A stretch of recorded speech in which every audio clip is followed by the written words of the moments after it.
Hello friends, welcome back. इस video में हम सीखेंगे कि डिपेंडेंसी इंजेक्शन क्या होता है एंगुलर के अंदर। ये काफी इंपॉर्टेंट फीचर है एंगुलर के अंदर, जिसके द्वारा आप बहुत सारी चीजें इंप्लीमेंट कर पाओगे एंड अपने डिजाइन पैटर्न को और बेहतरीन बना पाओगे।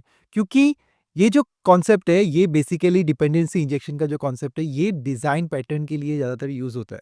क्योंकि अगर आपने मेरी सॉलिड प्रिंसिपल्स वाली वीडियो देखी है तो आपको समझ में आ जाएगा मैं किस बारे में बात कर रहा हूँ। ये डिजाइन पैटर्न अगर आप इस्तेमाल नहीं करते अपने प्रोजेक्ट के अंदर तो आपका प्रोजेक्ट बहुत ज़्यादा क्लमज़ी हो सकता है। इसीलिए ये सारी चीज़ें बहुत ज़्यादा इंपॉर्टेंट होल्ड करती है। तो डिपेंडेंसी इंजेक्शन होता क्या है बेसिकली? ये एंगुलर को अलाउ करता है कि वो उन डिपेंडेंसीज़ को आपको डिलीवर कर पाए जो आपके कोड को रिक्वायर्ड होती है। इस कॉन्सेप्ट को सिंप्लीफाई करने के लिए मैं आपको एक एग्जांपल दिखाता हूँ। अब मान लो कि आपको चाहिए दूध। अब दूध कहाँ से आएगा? या तो आप जाके जहाँ पे गाय मिलती है वहाँ पे जाके उससे दूध ले सकते हो, या फिर आप किसी स्टोर से ले सकते हो। तो मैं ले लेता हूँ कि आप स्टोर से कहीं से दूध ले रहे हो। आप अगर खुद जाना नहीं चाहते, क्योंकि आपको अगर दूध लेके आना है और आपको डेली बेसिस पे चाहिए, तो आपको क्या करना पड़ेगा? आपको खुद जाना पड़ेगा हर बार। उसकी जगह आप एक काम करते हो कि आप एक सर्विस को हायर कर लेते हो जो आपकी जगह पे वो दूध लाके आपको दे देगा। तो कुछ इसी तरीके से हमारा डिपेंडेंसी इंजेक्शन जो है एंगुलर के अंदर काम करता है, जिसके द्वारा हमारे कोड को जो भी रिक्वायरमेंट होती है वो उसे डिलीवर करा देता है हमें, और आपको खुद से कुछ क्रिएट करने की ज़रूरत नहीं होती। जैसे कि मान लो हम सर्विसेज का इस्तेमाल करेंगे, क्योंकि डिपेंडेंसी इंजेक्शन सर्विसेज के अंदर इजीली इस्तेमाल होता है आज की डेट में।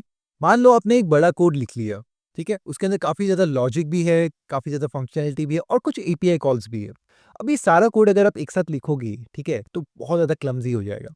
उसको ब्रेक डाउन करने के लिए आप क्या कर सकते हो? आप एक सर्विस का इस्तेमाल कर सकते हो। अगर आपको वो सेम कोड 3-4 जगहों पे चाहिए या 2 जगहों पे भी चाहिए और आपको रिडंडेंसी नहीं चाहिए कोड की, मतलब ये सेम कोड आपको दोबारा-दोबारा नहीं लिखना, तो आप एक सर्विस का इस्तेमाल कर लोगे। सर्विसेज के अंदर डिपेंडेंसी इंजेक्शन इंप्लीमेंट होता है। तो ये आ गया एक एग्जांपल सर्विसेज का। तो आपने क्या किया, एक सर्विस को बोल दिया कि भाई तुम मेरी जगह पे ये सारी फंक्शनैलिटीज़ को एग्ज़ीक्यूट करो। तो सर्विस क्या करेगा? उन सारी फंक्शनैलिटीज़ को अलग-अलग फंक्शंस में तोड़ दिया। एक-एक फंक्शन, जैसे कि एपीआई के लिए एक फंक्शन, लॉजिक के लिए एक फंक्शन बना दिया, एंड उन सारे को आप इंटीग्रेट कर सकते हो अपने मेन पेज के अंदर या कंपोनेंट के अंदर। और ये कैसे पॉसिबल है? ये डिपेंडेंसी इंजेक्शन के ज़रिए से पॉसिबल है। उस सर्विस को अपने कंपोनेंट के अंदर इंजेक्ट कर लोगे एंड ये काम हो जाएगा। हम अभी प्रैक्टिकल एग्जांपल भी देखेंगे कि ये सारी चीज़ें कैसे होती है, मैं आपको सिंपली दिखा दूँगा। तो आपको बस बैठना है और इसे समझना है। और यही चीज़ मैंने यहाँ पे मेंशन की है कि एंगुलर इंजेक्ट कर देता है इन सारी चीज़ों को, जैसे कि सर्विसेज, और उसे कंपोनेंट्स और क्लासेस में यूज़ करता है। अब सबसे बड़ा क्वेश्चन ये आता है कि डिपेंडेंसी इंजेक्शन को यूज़ ही क्यों करना है? ये आपका टाइम बचाएगा। अब ये टाइम आपका कैसे बचाता है? ये टाइम आपको ऐसे बचाता है, मान लो आप एक कंपोनेंट हो और आपको कुछ कोड चाहिए, मतलब कुछ कोड इंप्लीमेंट करना है जो कि कॉम्प्लेक्स भी हो सकता है, या फिर आपको 2-3 कंपोनेंट्स में रिपीट भी करना है। तो आपने क्या किया, सिंपली आपने एक सर्विस बनाई, उसमें वो कोड डाल दिया, ठीक है? तो आप उससे क्या कर सकते हो, बार-बार जहाँ चाहिए, आपको चाहिए, आपके दोस्त को चाहिए, जो भी चाहिए वो सारा चीज़ शेयर कर सकोगे आप लोग। तो उस तरीके से आप अगर एक कंपोनेंट, आपका फ्रेंड एक और कंपोनेंट है, तो आप इस तरीके से एक-दूसरे के साथ वो चीज़ें शेयर कर पाओगे। तो इसलिए आपको एक्स्ट्रा कोड लिखने की ज़रूरत नहीं पड़ेगी एंड इसी कारण से आपका टाइम जो है वो बच जाएगा। और इससे क्या होता है, इससे मैनेजमेंट भी बहुत ज़्यादा ईज़ी हो जाती है कोड की, ओके? और ये सारी चीज़ें ना रियल वर्ल्ड एग्ज़ाम्पल्स से रिलेट करके देखोगे तो ज़्यादा ईज़िली समझ में आएगा, इसीलिए ये बहुत ज़्यादा इंपॉर्टेंट है। अगली चीज़ जो आती है वो है रीयूजेबिलिटी। ऑब्वियसली एक सर्विस को आप मल्टीपल जगहों पे शेयर कर सकते हो, बस उसे इंजेक्ट करना है जिस भी कंपोनेंट में चाहिए एंड आपका काम हो जाएगा। अगली चीज़ जो आती है वो है ईज़ी टेस्टिंग। अगर आपको अपना कोड टेस्ट करना है तो आप सिंपली रियल सर्विस की जगह एक मॉक सर्विस भी डाल सकते हो, मतलब मॉक डेटा डाल सकते हो, कुछ भी डाल सकते हो एंड उसे टेस्ट आउट भी कर सकते हो। तो ये भी एक बहुत ईज़ी तरीका है अपने कोड को टेस्ट करने का। अगली चीज़ जो आती है वो है ऑर्गेनाइज़ कोड। आपका कोड जो है वो काफ़ी ज़्यादा ऑर्गेनाइज़ हो जाता है, क्योंकि मैंने स्टार्टिंग में ही कहा था कि डिपेंडेंसी इंजेक्शन जो है वो एक डिज़ाइन पैटर्न है। तो इसी कारण से अगर आपको एक ऑप्टिमाइज़ कोड चाहिए, एक वेल ऑर्गेनाइज़ कोड चाहिए, तो आपको डिपेंडेंसी इंजेक्शन का इस्तेमाल करना चाहिए, जो क्या करेगा, आपके कंपोनेंट्स को क्लीन रखेगा और फ़ोकस्ड रखेगा। और कैसे फ़ोकस रखेगा? क्योंकि वो सिर्फ़ एक पर्टिकुलर जॉब पे फ़ोकस कर रहा है। जो उसे करना है, उस कंपोनेंट का एक पर्टिकुलर पर्पस है, राइट? वो सिर्फ़ उस पे वर्क करेगा। उसको ज़्यादा फंक्शनैलिटी पे दिमाग नहीं लगाना। जो फंक्शनैलिटी ज़्यादा कॉम्प्लेक्सिटी वाली होगी वो सर्विस हैंडल कर लेगा, तो उसको उसका लोड नहीं लेना है। इसी कारण से हमारा जो कोड है वो ज़्यादा वेल ऑर्गेनाइज़ रहता है। तो ये सारी चीज़ों से आपको समझ में आ जाएगा कि आपको डिपेंडेंसी इंजेक्शन का इस्तेमाल क्यों करना चाहिए। अगली चीज़ जो हम जानेंगे वो है कि ये डिपेंडेंसी इंजेक्शन एंगुलर के अंदर कैसे काम करता है। वेल इसके मैं सिंपल स्टेप्स आपको दिखा देता हूँ। तो 3 सिंपल स्टेप्स है इस प्रोसेस के। पहला है कि एक सर्विस क्रिएट कर लो, ठीक है? जो कि एक स्पेसिफिक टास्क परफॉर्म करेगी, जैसे कि फेचिंग डेटा। उसके बाद आपको रजिस्टर करना है उस सर्विस को। अब ये कैसे करोगे? आपको बस एंगुलर को बोलना है कि ये सर्विस है एंड एंगुलर उसके वेयरअबाउट्स को अपने आप फाइंड आउट कर लेगा। मतलब जैसे ही हम सर्विस को क्रिएट करेंगे तो हम रजिस्टर कर रहे हैं उस सर्विस को एंड दैट्स इट। एंगुलर अपने आप उसको ढूंढ लेगा कि वो कहाँ पे है। अगली चीज जो आती है वो हमें यूज करनी है इंजेक्ट द सर्विस। तो इंजेक्शन आपको कहाँ करना है? अपने कंपोनेंट के अंदर उसको इंजेक्ट करना है और इसके द्वारा, इंजेक्शन के द्वारा आप उस सर्विस को इजीली कॉल कर पाओगे। एंगुलर बोलेगा कि भाई इस सर्विस को यूज कर लो आराम से एंड आपका काम हो जाएगा। नेक्स्ट जो चीज हम जानेंगे कि क्या डिपेंडेंसी इंजेक्शन सिर्फ और सिर्फ सर्विसेज में इस्तेमाल होती है? ये आपका बहुत इंपॉर्टेंट क्वेश्चन है एंड आई एम श्योर आपके दिमाग में भी आया होगा क्योंकि मैंने अभी तक सिर्फ सर्विसेज के बारे में बात की है, राइट? तो अब इसको जानने की बारी आ चुकी है। Well, actually the answer is no, क्योंकि डिपेंडेंसी इंजेक्शन सिर्फ सर्विसेज पे लिमिटेड नहीं है। आप उसे यूज कर सकते हो कोई और डिपेंडेंसी के लिए भी। जैसे कि मान लो आप यूज करते हो सर्विसेज का, ऑब्वियसली ये तो बहुत ज्यादा कॉमन है जो हमने देखा ही है। उसके अलावा आप बिल्ड इन एंगुलर क्लासेस का भी इस्तेमाल कर सकते हो अपने इंजेक्ट फंक्शन के अंदर, क्योंकि ये बिल्ड इन है, ये आप नहीं बना रहे। जैसे कि मान लो एचटीटीपी क्लाइंट आप यूज कर रहे हो जिससे आप एपीआई कॉल्स को रिक्वेस्ट कर सकते हो, या फिर आप एक्टिवेटेड राउट का इस्तेमाल कर सकते हो जो हम यूआरएल में देते हैं। जैसा मान लो मैंने एक प्रोडक्ट की डिटेल्स में जा रहा हूँ एंड मैंने उसकी आईडी पास कर दी अपनी यूआरएल में। अब उसको ट्रैक डाउन करने के लिए कि कौन सी आईडी मैंने पास किया, मैं एक्टिवेटेड राउट का इस्तेमाल करूंगा। तो वो सारी चीजें हम इंजेक्ट कर पाएंगे अपने कंपोनेंट के अंदर, या फिर और भी कहीं करना हो तो वहां भी कर सकते हो। ये सारी चीजें बिल्ड इन क्लासेस के अंदर आती है और ये सारी चीजें भी डिपेंडेंसी इंजेक्शन के अंदर आती है। तो आप इसका भी इस्तेमाल कर सकते हो क्योंकि ये बिल्ड इन है। अब इसके अलावा आप कोई कस्टम क्लास का भी यूज कर सकते हो डिपेंडेंसी इंजेक्शन के लिए। जो भी क्लास आपको शेयर करनी होगी या यूज करना होगा उसको आप इस तरीके से यूज कर सकते हो। इसके अलावा अगर आप कोई थर्ड पार्टी लाइब्रेरीज का इस्तेमाल कर सकते हो, तो जैसे रिक्वायरमेंट प्रोजेक्ट की वैसा आप इसको यूज कर पाओगे। तो ये सारी चीजें आप डिपेंडेंसी इंजेक्शन के अंदर यूज कर पाओगे। ऑलराइट, अब नेक्स्ट चीज जो हम देखेंगे वो है कि एक सर्विस को क्रिएट कैसे करते हैं। उसका एक एग्जांपल दिखाता हूं मैं आपको। अब सर्विस क्या है? सर्विस एक क्लास है जहां पे हम अपना लॉजिक लिखते हैं जो हम रीयूज कर सकते हैं, राइट? और सिर्फ लॉजिक ही नहीं, आप एपीआई कॉल्स वगैरह जो भी मतलब आपको करना है कॉम्प्लेक्सिटी वाला काम, वो सर्विसेज में डाल सकते हो। तो एक एग्जांपल मैं आपको दिखाता हूँ जहां पे एक मैसेज रिटर्न होगा। तो ये कुछ एक एग्जांपल है जहां पे इंजेक्टेबल का हम इस्तेमाल कर रहे हैं। देख रहे हो यहाँ पे एड इंजेक्टेबल का इस्तेमाल कर रहे हैं। तो ये बहुत ज्यादा इंपॉर्टेंस होल्ड करता है अगर आप डिपेंडेंसी इंजेक्शन का यूज कर रहे हो तो, क्योंकि इसी से एंगुलर को पता चलता है कि ये एक सर्विस है। नहीं तो आपको इसको रजिस्टर करने के लिए app.module.ts फाइल में जाना पड़ेगा ng मॉड्यूल्स अप्रोच के अंदर, या फिर स्टैंडअलोन अप्रोच के अंदर आपको app.config.ts फाइल में, या फिर मैं नॉर्मली बोलूँ तो main.ts फाइल में आपको जाके वहाँ पे रजिस्टर करना पड़ेगा और मैं वो भी दिखाऊंगा आपको, डोंट नीड टू वरी। तो कुछ इस तरीके से ये सर्विस मैंने बनाई एंड इस तरीके से एक फंक्शन उसके अंदर बना दिया, सिंपल। तो ये एक एग्जांपल है सर्विस का। अब नेक्स्ट स्टेप क्या होगा? आफ्टर क्रिएटिंग सर्विस हम इसे कंपोनेंट के अंदर कैसे यूज कर सकते हैं? तो उसके दो तरीके होती है। पहला तो हो गया कि कंस्ट्रक्टर के अंदर हम इसे इंजेक्ट कर पाएंगे, जो कि ओल्ड मेथड है। नया मेथड भी मैं दिखाऊंगा, बट ये मेथड आप यूज कर सकते हो जिससे कि क्या होता है, एंगुलर हमें वो वाली सर्विस जो है, जो भी हमें यूज करनी है उसको डिलीवर करा देगा। इस तरीके से अगर आप इसे इंजेक्ट करते हो और उसके बाद जो फंक्शन आपको यूज करना है आप यूज कर सकते हो। तो कुछ इस तरीके से हम कंपोनेंट के अंदर उसे यूज कर सकते हैं। सेकेंड मेथड जो है उसको यूज करने का वो है इंजेक्ट फंक्शन के द्वारा। तो ये सेकेंड वाला स्टेप ही है, बट दो तरीके मैं आपको दिखा रहा हूँ जिससे आप इंजेक्ट कर पाओगे। दूसरा वाला जो मैं दिखा रहा हूँ यहाँ पे वो है इंजेक्ट फंक्शन का इस्तेमाल करके, बिना कंस्ट्रक्टर में पास किए भी आप उसका इस्तेमाल कर सकते हो यूजिंग द इंजेक्ट फंक्शन। तो ये इस्तेमाल करके भी आप सेम चीज ही करोगे। आप कंस्ट्रक्टर के अंदर जो फंक्शनलिटी पहले दे रहे थे वही दे रहे हो, यहाँ पे सेम चीज है, बट उसको इंजेक्ट करने का तरीका बदल गया है। That's the only difference. Well, ये सारा एग्जांपल देखने के बाद ना अब आपको बताता हूँ यहाँ पे एक्चुअली हुआ क्या है। तो यहाँ पे एंगुलर क्या करता है? एंगुलर देखता है कि आपको एक सर्विस की जरूरत है। कहाँ पे? कंस्ट्रक्टर के अंदर पकड़ लीजिए या फिर इंजेक्ट फंक्शन का इस्तेमाल करके पकड़ लो। उसके बाद ये सर्विस को फाइंड आउट करता है, क्योंकि वो एट इंजेक्टेबल के अंदर ऑलरेडी रजिस्टर्ड है, जहाँ पे हम प्रोवाइडेड इन कॉलन रूट का इस्तेमाल करते हैं, आपने देखा ही है। तो वहां पे रजिस्टर्ड है, इसलिए एंगुलर को पता चल जाता है कि वो कहाँ पे है। अब जब एंगुलर को पता चल गया कि वो कहाँ पे है इस प्रोवाइडेड इन के द्वारा, उसके बाद वो सिंपली आपको वो डिलीवर कर देता है। That's it.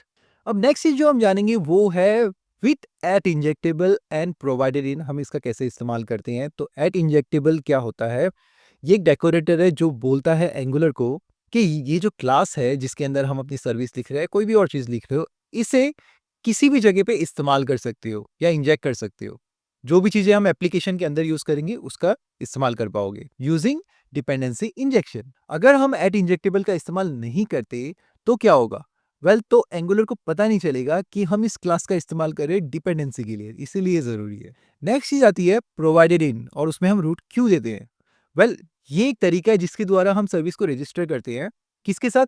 एंगुलर की डिपेंडेंसी इंजेक्शन सिस्टम के साथ, जिससे एंगुलर को पता चल जाता है कि ये डिपेंडेंसी इंजेक्शन के अंदर इस्तेमाल होने वाला एक क्लास है। अब इसमें प्रोवाइडेड इन रूट क्यों दिया जाता है, उसका मतलब क्या है? वेल उसका सिंपली मतलब ये होता है कि ये जो सर्विस है ये थ्रू आउट दी एप्लीकेशन इस्तेमाल हो सकती है, जिसे हम सिंगलटन कहते हैं बेसिकली। मतलब कि बिना कहीं भी और इसे पास किए हम इसका इस्तेमाल कर सकते हैं। सो इसका एक एग्जांपल दिखाऊं तो कुछ इस तरीके से हम इंजेक्टेबल, जो मैंने पहले भी दिखाया है, उसका हम इस्तेमाल करते हैं। अब मान लो कि मैं ये एड इंजेक्टेबल पास ही नहीं करता, तो क्या होगा? वेल अगर मैं ये पास नहीं करता तो मुझे मैन्युअली इस सर्विस को रजिस्टर कराना पड़ेगा। जैसे कि मान लो यहाँ पे मैंने क्या किया है, यहाँ पे मैंने ऐप मॉड्यूल फाइल के अंदर, जो कि app.module.ts फाइल के अंदर मिलेगा आपको ये वाली क्लास ऐप मॉड्यूल वाली। अगर आप एनजी मॉड्यूल्स का इस्तेमाल करें, एनजी मॉड्यूल अप्रोच का इस्तेमाल कर रहे हो, तो वहाँ पे आपको मिलेगा। तो वहाँ पे आपको क्या करना है, आपको प्रोवाइडर्स के अंदर जाके इस सर्विस को रजिस्टर कराना है। तो इस तरीके से रजिस्टर हो जाएगी। तब आप इसे कहीं भी थ्रू आउट द एप्लीकेशन इस्तेमाल कर सकते हो, या फिर आपको एक स्पेसिफिक कंपोनेंट के अंदर इसे अगर यूज़ करना है तो वहाँ पे जाके आपको उस मॉड्यूल फाइल के अंदर जाके, मतलब उस कंपोनेंट के अंदर आपको एक एडिशनल मॉड्यूल फाइल बना के वहाँ पे उसको प्रोवाइडर्स के अंदर पास करना पड़ेगा। थोड़ा सा कॉम्प्लिकेटेड हो जाता है अगर आप डायरेक्टली इस एड इंजेक्टेबल का इस्तेमाल ना करो तो लेकिन पहले ऐसे ही काम होता था। पहले हम डायरेक्टली प्रोवाइडर्स में ही पास करते थे ऐप मॉड्यूल क्लास के अंदर, और उसके बाद आप इसे किसी भी कंपोनेंट में इजीली इस्तेमाल कर सकते हो, जिस तरीके से मैंने आपको दिखाया कि इंजेक्ट फंक्शन या फिर कंस्ट्रक्टर में इंजेक्ट करके। तो ये दोनों प्रोसेस अभी भी इजीली कर सकते हो, एंड इनफैक्ट ये वाला प्रोसेस भी आप इंप्लीमेंट कर सकते हो, पर जरूरत नहीं है एट इंजेक्टेबल के आने के बाद। और इसी के साथ साथ कुछ और इन्फॉर्मेशन भी मैं आपको प्रोवाइड करता हूँ, जैसे मॉड्यूल लेवल रजिस्ट्रेशन कैसे होता है, make the service available to all the components with in that module. तो अगर आप मॉड्यूल में पास करते हो, रजिस्टर करते हो एक सर्विस को, तो वो थ्रू आउट दी कंपोनेंट जो उस मॉड्यूल के अंदर रजिस्टर्ड है उनके अंदर इजीली इस्तेमाल हो सकता है। अगर आप कंपोनेंट लेवल पे करते हो, जैसे मैंने आपको ऑलरेडी एक्सप्लेन किया, तो कंपोनेंट लेवल पे करोगे तो आपको क्या करना पड़ेगा, एक नया इंस्टेंस क्रिएट करना पड़ेगा उस सर्विस के लिए, जो कि उस कंपोनेंट और उसके चिल्ड्रेन कंपोनेंट्स के अंदर इस्तेमाल होगा।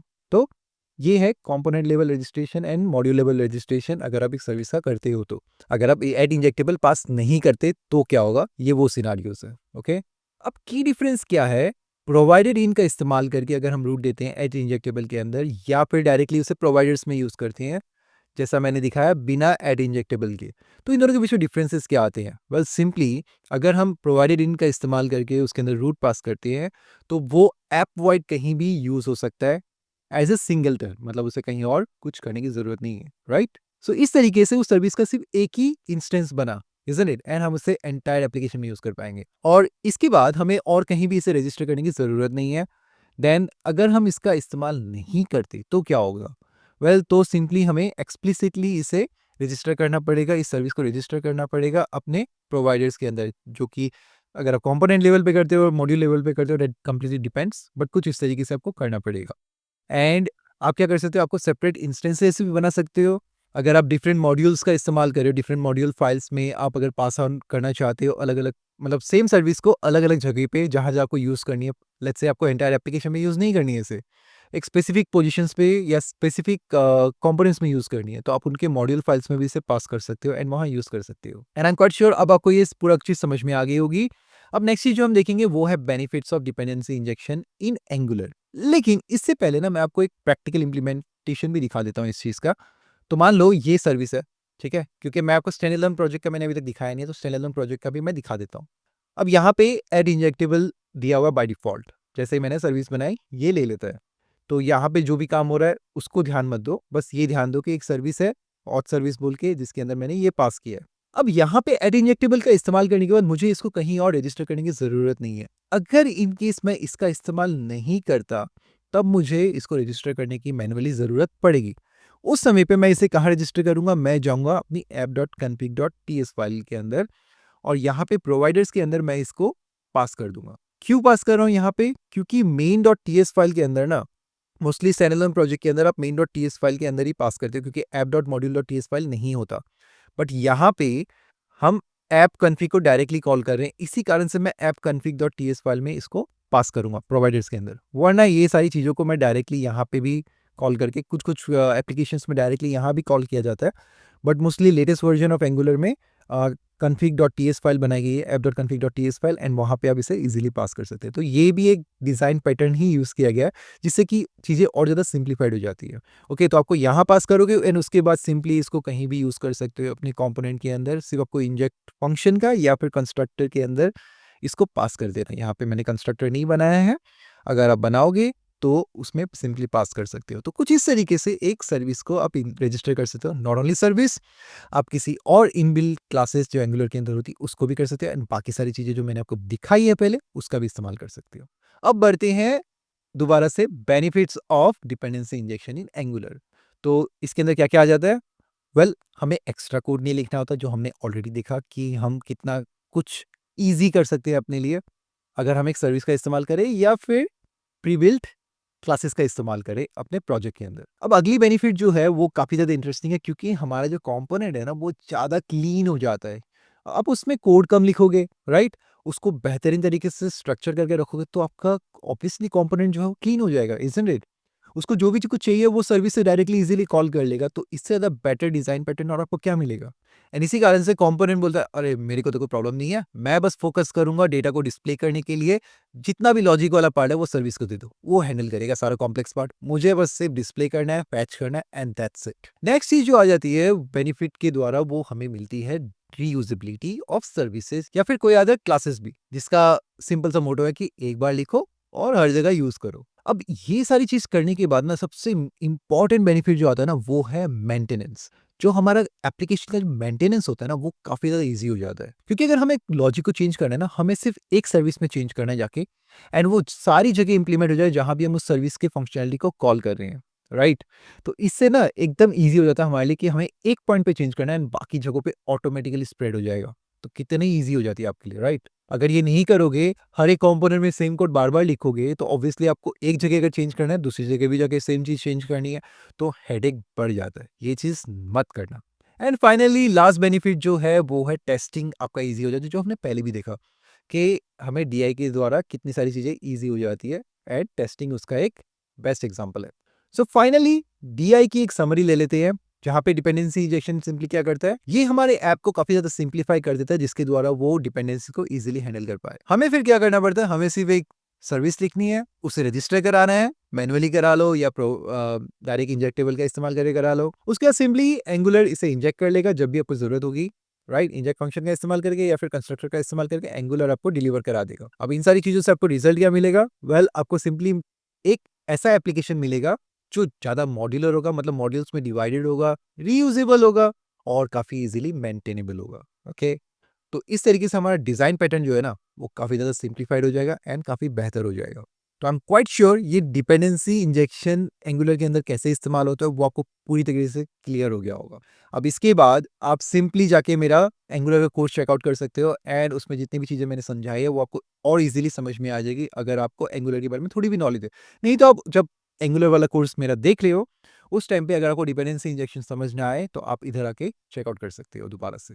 Alright friends, I am quite sure आपको ये वीडियो पसंद आई होगी। पसंद आई वीडियो तो लाइक दीजिएगा, चैनल पे नहीं हो तो सब्सक्राइब कीजिएगा। Thank you so much for watching guys, and I will see you next time.